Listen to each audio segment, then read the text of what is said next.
사도행전 16장 31절 신약성경 216페이지 부분입니다.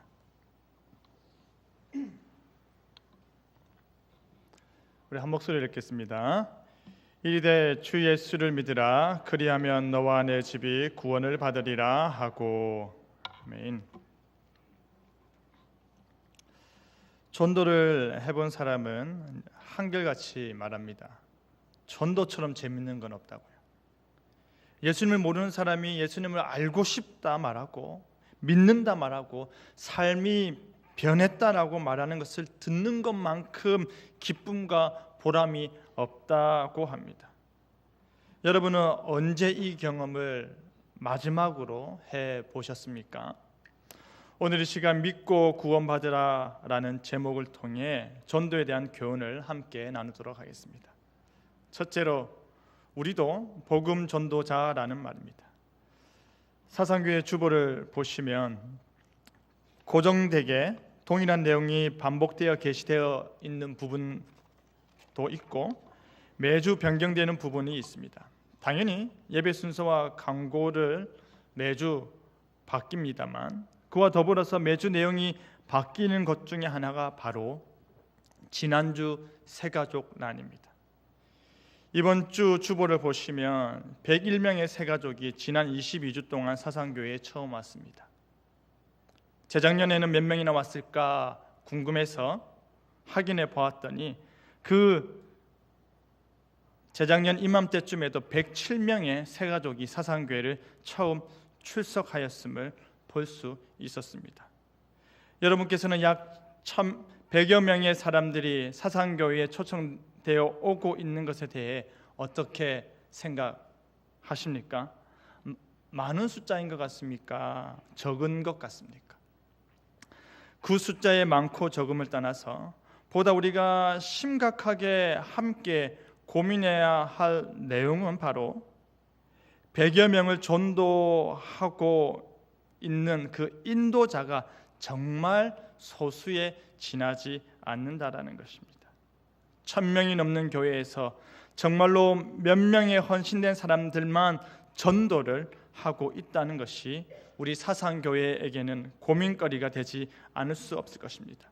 전체 교인의 1, 2% 정도밖에 되지 않는 인원이 전도에 힘을 쏟고 있다는 것을 여러분은 어떻게 받아들이고 있는지 모르겠지만 그러므로 너희는 가서 모든 민족을 제자로 삼아 아버지와 아들과 성령의 이름으로 세례를 베풀고 내가 너희에게 분부한 모든 것을 가르쳐 지키게 하라. 볼지어다 내가 세상 끝날까지 너희와 항상 함께 있으리라 하시니라. 이 말씀 앞에서 떳떳하지 못하다라는 생각이 들곤 합니다. 저 역시도 전도에 대해 강조를 하다 보면 돌아오는 몇 가지 답들이 있습니다. 목사님, 내 주변에는 다 예수님을 믿어서 전도할 사람이 없어요. 그리고 그것과 더불어서 많이 듣는 대답이 전도는 너무 어려워요. 다른 걸로 봉사하겠습니다. 저는 전도에는 은사가 없어요 라는 말입니다. 그렇다면 왜 그리스도인들은 전도가 어렵다라고 여겨질까요? 기독교 포털 사이트 갓피플닷컴이 8일 동안 기독교 네티즌 3023명을 대상으로 설문조사를 한 적이 있습니다. 그 결과 전도가 어렵다고 느껴지는가라는 질문에 몇 프로가 어렵다고 했을까요? 어느 정도일 것 같습니까? 응답자의 86.3%가 그렇다라고 대답했습니다. 13.7, 즉 100명 중에 14명만이 전도는 그렇게 어렵지 않다라고 대답했다라는 것입니다. 전도가 어려운 이유는 부끄럽고 두려워서가 23.2%, 전도 방법을 몰라서가 18.4%, 일이 바빠서가 17.9% 등으로 나타났습니다. 설문조사 응답자 중 약 70%가 10년 이상 교회를 출석한 성도들이라는 점에서 더욱더 문제성이 있어 보입니다. 하지만 여러분, 부끄럽다, 두렵다, 방법을 모른다, 너무 바쁘다 등의 이유는 결국 전도를 반드시 해야겠다는 마음이 없어서 그렇게 대답하는 것으로 해석될 수 있다라는 것입니다. 내 주변에 누군가가 죽어가고 있는데, 내 주변에 누군가 복음을 필요로 하는데, 내 주변에 누군가가 계속 죄와 사망의 구덩이로 빠져들고 있는데 부끄러워서, 두려워서, 어떻게 해야 할지 방법을 몰라서, 그리고 내가 너무 바빠서 죽어가는 것을 그대로 두는 사람이 있을까요? 실제로는 살고 싶은 마음이 없어야만 그것이 가능하지 않을까요? 내가 마음이 없다면 그러한 일들이 너무나도 힘들고 억지스럽겠지만, 내가 마음이 있다면 그러한 일들은 그다지 어렵지 않게 실천될 수 있는 것입니다. 사도 바울은 이 복음 전파가 그다지 어려워 보이지 않아 보입니다.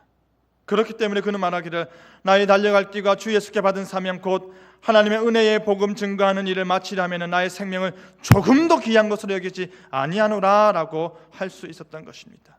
그뿐 아니라 나도 그리스도의 일꾼이다 라고 말하면서 내가 수고를 넘치도록 하고 옥에 갇히기도 더 많이 하고 매도 수없이 많고 여러 번 죽을 뻔하였으니 유대인들에게는 40에 하나 감한매를 5번 맞았으며 3번 태장으로 맞고 1번 돌로 맞고 3번 파선하는데 일주야를 기품에서 지냈으며 여러 번 여행의 강의 위험과 강도의 위험과 동족의 위험과 이방인의 위험과 시내의 위험과 강야의 위험과 바다의 위험과 거짓 형제 중에 위험을 당하고 또 수고하고 애쓰며 여러 번 자지 못하고 줄이며 목마르며 여러 번 굶고 춥고 헐벗었노라 라고 하였습니다. 정말로 그는 자신의 생명을 조금도 귀한 것으로 여기지 아니하고 복음을 전하였습니다. 그런데 여러분, 이렇게 복음을 향해 자신의 생명을 조금도 귀한 것으로 여기지 아니하는 사도 바울이 어떠한 사람이었는지 여러분은 잘 아시지요? 그는 그리스도의 추종자들을 잡아들이기 위해 다메섹으로 가던 열성 바리새인이었습니다. 그는 스데반의 죽음을 당연하다, 죽어 마땅하다 생각했던 사람이고 혈기 많은 젊은 청년이었습니다. 그는 그리스도인들의 적이었습니다. 그는 그리스도인들이 가장 미워하는 사람 중 하나였습니다. 그런 그가 지금 오히려 복음 전도자의 삶으로 인하여서 감옥에 갇히는 신세가 되었습니다. 그런 그가 지금 오히려 이유 같지 않은 이유로 갇히는 신세가 되었습니다. 왜 옥에 갇히게 되었을까요? 그 일은 귀신 들려 점치는 요정을 만나면서부터 시작되었습니다. 바울과 실라가 기도하는 곳에 가는데 점치는 귀신 들린 여종 하나를 만나게 되었습니다. 이 여종은 귀신이 들려가지고 점을 쳐주면서 그 주인에게 엄청나게 많은 이익을 주고 있었습니다. 그런데 이 귀신 들린 점쟁이 여종이 바울과 실라와 그 무리들을 계속 따라다니면서 큰 소리를 질렀습니다. 이 사람들은 지극히 높은 하나님의 종으로서 구원의 길을 너희들에게 전하는 자라. 이 사람은 지극히 높은 하나님의 종으로서 구원의 길을 너희들에게 전하는 자라 라고 계속 소리를 치니까 이 말이 틀린 말은 아닌데 여러 날 계속 쫓아다니면서 그렇게 소리를 치니 바울이 심히 괴로웠습니다. 여러분 생각해 보십시오. 누군가가 여러분을 계속 쫓아다니면서 여기 이 이쁜 사람은 사상교회 다닙니다. 여기 이 잘생긴 분은 사상교회 집사입니다. 천국 간답니다. 하루, 이틀, 3일, 4일 매일 한다며 없이 여기 이렇게 이쁘고 착하신 분이 사상교회 다닙니다. 여러분 짜증나지 않겠습니까? 얼마나 그 일을 이야기를 들으면 괴롭겠습니까? 아무리 속으로는 그 말은 참이다. 여러분이 이뻐서, 여러분이 잘생겨서 그 말은 옳다 라고 생각한다 할지라도 얼마나 귀찮고 괴롭겠습니까? 그래서 바울이 그 귀신 들린 여종을 쳐다보면서 예수 그리스도 이름으로 내게 명하노니 그에게서 나오라 명하였습니다. 그랬더니 어떻게 되었습니까? 귀신이 즉시 나가버렸습니다. 하지만 문제는 그 이후에 일어났습니다.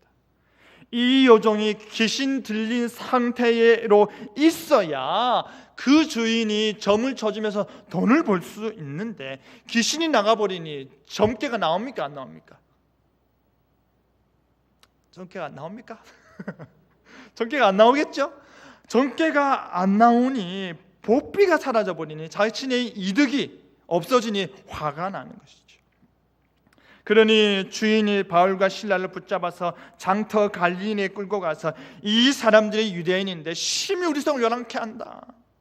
로마인인 우리가 받지도 못하고 행하지도 못할 풍속을 전하는 아주 못된 사람들이다 라고 고발했습니다. 그 말을 들은 상관들은 바울과 실라의 옷을 찢어버리고 심하게 때린 후에 옥에 가뒀습니다.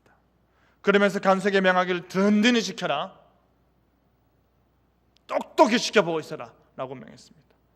지금 바울은 발에 차코를 차고 깊은 옥에 갇힌 죄인이 되었습니다. 누가 죄인의 말을 듣겠습니까? 솔직히 누가 자신의 성을 요란케 하고 로마인들은 전혀 받아들일 수 없는 풍속을 전하고 심하게 얻어맞아서 온몸에 맞은 흔적이 가득한 죄인의 말을 누가 듣겠습니까? 그리고 그러한 상태에서 죄인의 신분인 이방인이 자신의 믿음을 말한다고 한들 누가 그 말을 듣고 그 앞에서 무릎을 꿇겠습니까? 사도 바울도 지금껏 전도를 하면서 거절을 많이 당했습니다. 그가 다메섹 도상에서 예수님을 만난 후 회심하였을 때도, 그가 그때부터 그리스도의 조를 전하였을 때도 그리스도의 제자들이 그를 거절했습니다. 같은 길을 가고 같은 마음을 품고 같은 일을 할 사람인데도 불구하고 그는 거부당했습니다. 바울은 독이 되는 말을 하는 사람이 아니었습니다. 바울은 복이 되는 말을 그들과 동일하게 하는 자였습니다. 하지만 그의 복된 말들을 그리스도의 제자들부터 거절하기 시작하였습니다. 전도하기 힘든 이유 중 하나가 바로 사람들로부터 거절당하기 때문이라 합니다. 지하철 입구나 길거리에 전단지를 배포하는 사람들은 그것을 다 나눠줘야 일당을 받을 수 있는데, 지나가는 사람들이 그것을 받으면서 차갑게 대한다거나 그걸 받은 사람은 손에 쥐어줬지만 이게 쓰레기가 되는 난처한 상황으로 서로 차가운 시선만 주고받습니다. 이렇게 전문적으로 전단지를 배포하는 사람들조차도 가장 힘든 것이 무엇이냐라고 물어보면 사람들에게 내민 손이 거부당할 때라고 합니다. 우리는 모두 거절에 대한 두려움이 있습니다. 다들 큰 마음 먹고 기도하고 심호흡 여러 차례 한 뒤에 전도하려고 하는데 한번 아니요, 안 갈 겁니다 라고 말을 들으면 실망이 되기도 하지만, 그래 첫 술에 배부를 수 없지 하며 의욕을 다시 불태우곤 합니다.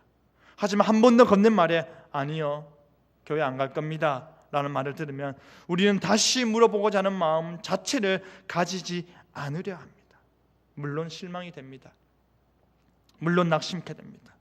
하지만 예수님 믿으세요라는 말에 모든 사람이 예, 내가 예수님 믿겠습니다 라고 대답할 거라 생각하는 것 자체가 착각입니다. 그렇지 않습니까? 아니요를 아니요라고 받아들이는 것 자체가 우리의 교만이요, 우리의 섣부른 판단인 것입니다. 하나님께서 포기하지 않는 사람들을 우리가 포기한다면 그것은 우리를 보내신 분의 뜻을 거스르는 행동을 그의 자녀라 자처하는 우리가 하는 것입니다. 물건을 팔아보신 적 있으십니까? 내 생각엔 이 너무 좋은 물건인데 다른 사람들은 그렇게 생각하지 않는 경우가 많지 않습니까? 다른 사람들이 다 내 생각과 같다면 이 세상에서 성공하지 못할 사람이 누가 있겠습니까? 안 그렇습니까? 이거 좋은데 내가 좋다고 생각하면 다른 사람도 좋다고 생각할 거야 라고 한다면 누구나가 다 대박 터뜨려가지고 부자가 되겠지요. 베트남 비전 트립을 준비하면서 지난 5월 중순에 바자를 하였습니다. 성도님들께서 주신 중고 의류 물품을 저렴한 가격에 판매하였습니다. 몇몇 청년들도 봉사자로 붙어서 옆에서 도왔습니다. 누가 가장 많은 수익을 올렸는지 아십니까? 얼마 전에 새가족 수료를 한 청년이 가장 많이 옷을 팔았습니다. 이 친구는 지금 옷을 고르고 있는 분이 집사님인지 권사님인지 장로님인지도 몰라요. 그냥 막 말하는 겁니다. 어머니, 할아버지, 아저씨 막 말하는 겁니다. 깜짝깜짝 놀랍니다. 장로님한테 아저씨라니. 속으로 할아버지, 아이고 장로님이라 해야 되는데 할아버지란다. 큰일 났다. 건설님인데 아줌마란다. 아이고 땀이 줄줄 흘렀습니다. 옆에서 듣고 있다가 이 친구는 아무나 보고 말을 거면 물건을 받았습니다. 이 옷 한번 골라보세요. 이렇게 좋은 옷은 어디 가서 이 가격에 살겠습니까? 다른 데는 이 가격으로 턱도 없어요. 중고 의류 가게를 가도 이것보다 못한 옷들이 훨씬 비싼 가격으로 판매될 거예요. 지금 사세요 어머니. 지금 나중에 다른 사람 와서 사가면 나중에 후회하십니다. 지금 사가세요 하니까 제가 그 옆에 있다가 돈을 내고 있더라고요. 얼마나 잘하든지요. 조근조근 붙어가지고 하는데 옆에 있던 모태신앙 아이들이 깜짝깜짝 놀라고 목사님 쟤 너무 잘 팔아요. 목사님 쟤 너무 잘 팔아요. 그랬습니다. 통계에 따르면 전도되어 예수님을 믿기까지 그 한 사람이 몇 번 초대를 받는지 아십니까? 통계에 따르면 교회에 와서 예배를 처음 드리기까지 그 사람이 몇 번 초대받는지 아십니까? 전도받는지 평균 7번의 초대를 받는다고 합니다. 7번의 전도를 통해서 그들은 교회에 나온다라는 것이죠. 여러분이 건넨 말이 첫 번째일 수도 있고요. 여러분이 건넨 말이 5번째일 수도 있습니다. 그런데 한 번만 더 건네보고 그만두자라고 했을 때 6번째로 그만둔다면 평균치에 하나가 모자라게 전도를 못한다는 것이지요. 그렇기 때문에 최소한 7번은 건네야 그 사람이 교회를 올 가능성이 커진다는 점을 여러분 기억하셔야 됩니다. 조금만 인내를 가지고 또 한 번만 더 해보자라고 하면 됩니다. 포기하지 않는 것이 실제로 전도하는 가장 기초적인 방법이죠. 사랑하는 성도 여러분, 우리 모두 다 위대한 전도자가 아닙니다. 우리 모두 다 전도를 너무나도 쉽게 생각하는 사람들이 아닙니다. 우리는 전도자가 되어서 복음을 선포할 때 교회로 초대할 때 거절당하기 십상일 것입니다. 우리는 사람들의 거절이 익숙하여서 교회에 갈게요 라는 말을 들으면 너무나 반갑고 기뻐서 내가 지금 제대로 들었나 의심하기도 할 것입니다. 하지만 여러분은 하늘과 땅의 모든 권세를 가지신 예수님께서 파송하신 복음 전도자입니다. 우리의 복음을 누군가가 거절할 수도 있습니다. 예수님도 거절당했고 사도 바울도 거절당했고 베드로도 거절당했습니다. 그럼에도 불구하고 그들은 거절당한 그 자리에 그대로 멈춰서 있지 않았습니다. 포기하지 않았습니다. 다시 전하는 것입니다. 다시 도전하는 것입니다. 그리하여서 그들도 그리스도인임을, 그들도 예수님과 같이 하나님 나라를 전하는 복음 전도자임을 나타내었던 것입니다. 부끄러워하지 마시고 두려워하지 마시고 상처받는 일에만 머물지 마시고 하나님만 믿고 담대함으로 복음으로 초대하는 저와 여러분 되기를 간절히 바랍니다. 둘째로 복음 전도의 역사는 일어난다라는 것입니다. 한밤중에 바울과 실라가 기도하고 하나님을 찬송하였습니다. 그가 찬송을 부르는 소리를 제수들이 듣기 시작했습니다. 아마도 그 찬송 소리가 듣기 싫은 사람도 있었을 것입니다. 그에 반해서 그 찬송 소리를 들으면서 같이 흥얼거렸던 사람도 있었을 것입니다. 그렇게 바울과 실라가 찬송을 부르는 중 갑자기 큰 지진이 일어났습니다. 감옥이 움직이기 시작했고 죄인들을 가두고 있던 문이 툭 하고 열렸습니다. 이 어찌된 일일까요? 그렇게 단단하던 문이 열렸습니다. 그뿐 아니라 매어있던 모든 사람들의 수갑이 다 벗어졌습니다. 지진이 일어나서 땅이 흔들리고 문이 열릴 수는 있다고 볼 수 있습니다. 하지만 어떻게 함께 있던 죄인들의 착고가 쇠사슬이 풀릴 수가 있을까요? 이 사단이 일어나다 보니 잠을 자며 졸고 있던 간수가 깨어났습니다. 졸린 눈을 비비며 주변을 돌아보는 순간 뒷목에서 식은땀이 또르륵 하고 흘려내렸습니다. 그는 정신을 못 차리고 있다가 모든 죄수들이 도망간 줄 알고 착각했습니다. 그 순간 자신의 목숨은 온전치 못할 것을 알고 스스로 칼을 빼어 자결하고자 했습니다. 어차피 신문 가정 중에 고문을 당하며 결국에 비참한 죽임을 당하느니 스스로 목숨을 끊는 것이 나을 것이다 생각했던 것 같습니다. 그러자 바울이 크게 소리질러 말하기를 내 몸을 상하지 말라, 우리가 다 여기 있노라 하였습니다. 그 소리에 번쩍 정신이 든 이 간수는 등불로 바울과 실라를 비롯하여 죄인들을 확인한 후에 무서워 떨며 바울과 실라 앞에 엎드렸습니다.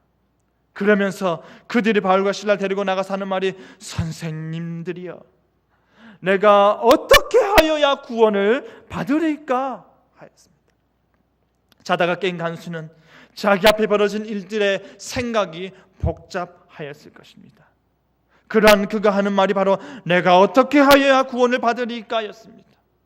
내가 어떻게 해야 이 일로부터 구원을 받겠습니까? 내가 어떻게 해야 이 갇힌 곳에서 자유케 하시는 그 분으로 말미암아 구원을 받을 수 있겠습니까? 라는 질문을 간수가 죄인인 바울에게 던지는 것입니다. 내가 어떻게 해야 구원을 받으리까? 라는 질문에 바울의 대답은 매우 간단했습니다. 주 예수를 믿으라, 그리하면 너와 내 집이 구원을 받으리라 였습니다. 우리들이 비록 예수님을 전한다는 이유 하나만으로 이렇게 갇힌 신세가 되었지만 당신이 방금 경험하였듯이 그 예수님께서 우리를 갇힌 것에서 자유케 하신 능력이 있으시다, 그분을 믿어라. 당신뿐 아니라 당신의 가족들도 그분을 믿어라. 그러면 구원을 받게 된다라고 바울이 담대하게 이야기한 것입니다. 이 간수가 어떻게 했는지 잘 아시지요? 그는 주의 말씀을 자신의 집에 있는 모든 사람들에게 전하였습니다. 그리고 나서 그 늦은 밤 시간에 바울과 실라를 자신의 집에 데리고 가서 그 맞은 부위를 치료해 준 뒤에 자기와 그 온 가족에게 세례를 베풀도록 하였습니다. 그리고 음식을 차려주고 온 집안이 하나님을 믿게 되어서 크게 기뻐하였다 합니다.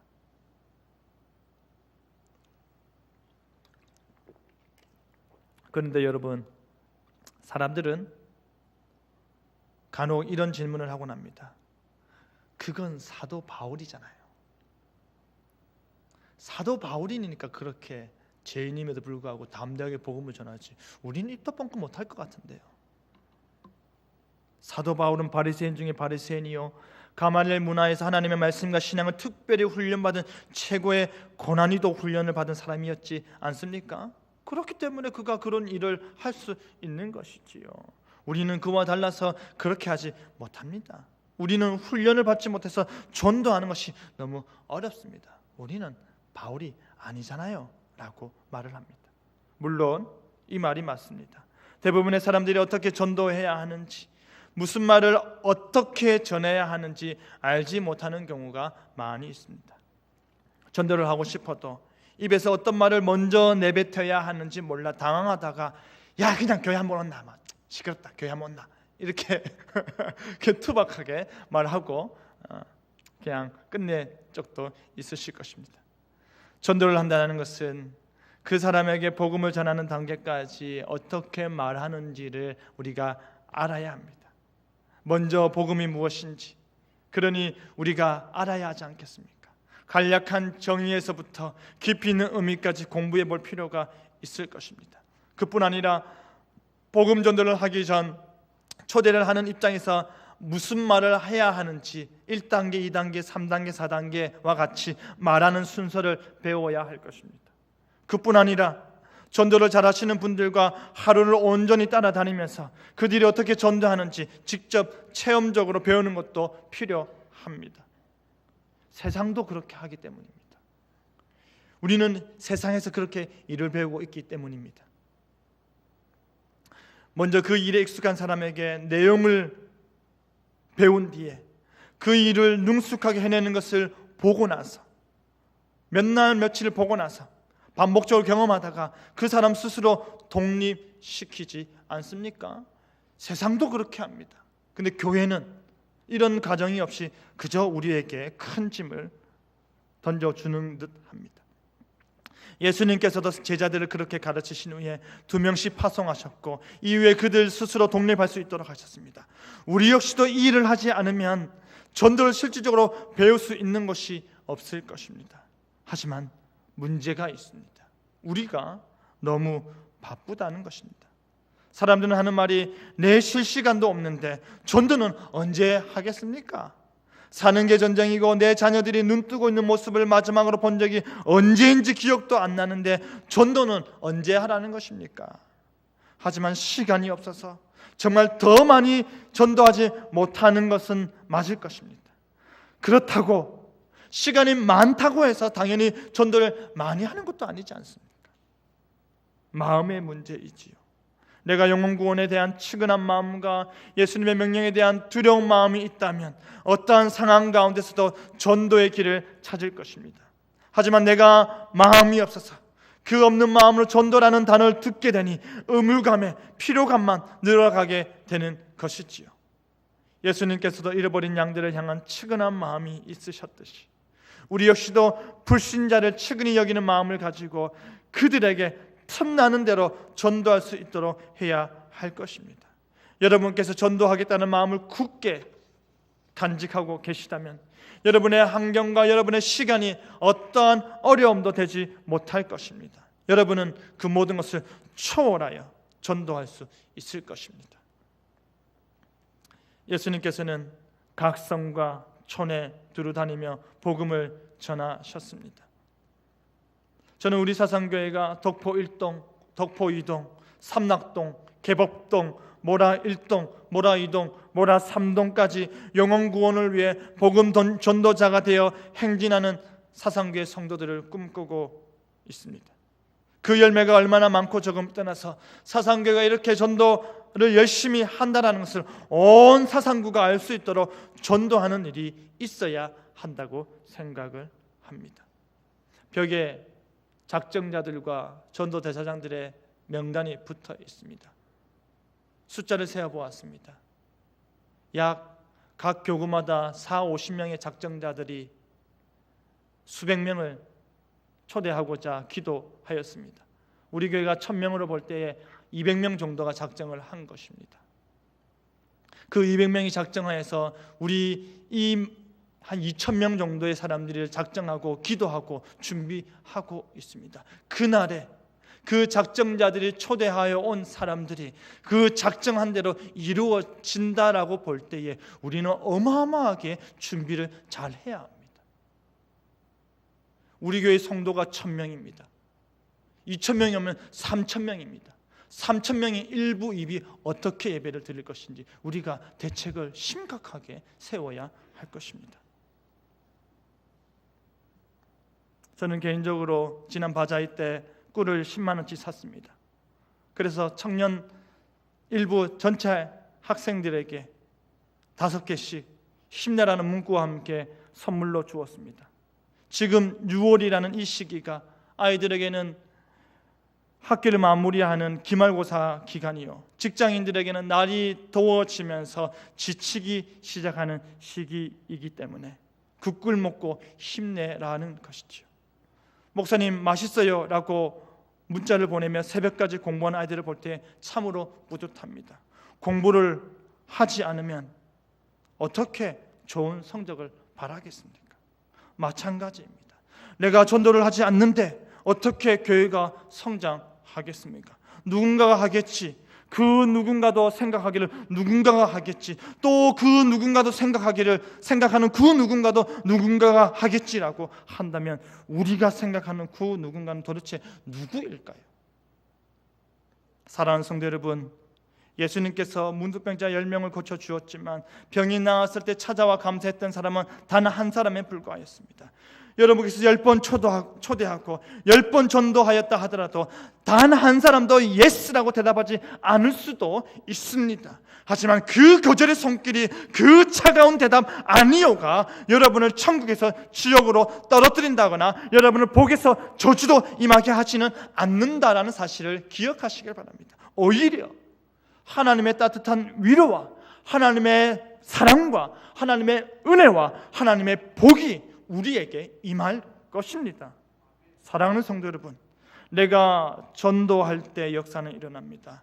내가 수고할 때 땀은 결코 배신하지 않습니다. 전도는 바로 그렇습니다. 쉽게 되지 않습니다. 수고해야 합니다. 신경을 더 써야 됩니다. 노력을 해야 됩니다. 마음을 주고 물질을 주고 시간을 투자하고 전략적으로 힘을 써야 합니다. 그렇게 해야 역사가 일어나는 것입니다. 바로 여러분이 힘을 내어 전도할 때 그 열매를 향한 기쁨이 여러분 마음속에 솟아나는, 여러분 마음속에 그 전도의 열매로 향한 그 기쁨과 사랑이 샘솟듯 솟아나는 삶을 살아가시기를 간절히 바랍니다. 말씀 맺겠습니다. 사랑하는 성도 여러분, 사도 바울은 복음을 전하다가 옥에 갇혔고 옥에 갇힌 상황에서도 복음을 전했습니다. 그리고 자신을 지키고 있던 간수에게 복음을 전하였습니다.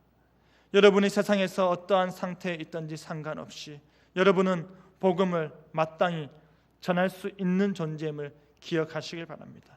여러분이 전할 때에 그 말의 역사와 결과는 하나님께서 책임지실 것입니다.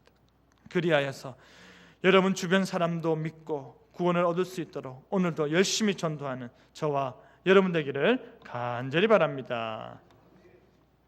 찬양하겠습니다.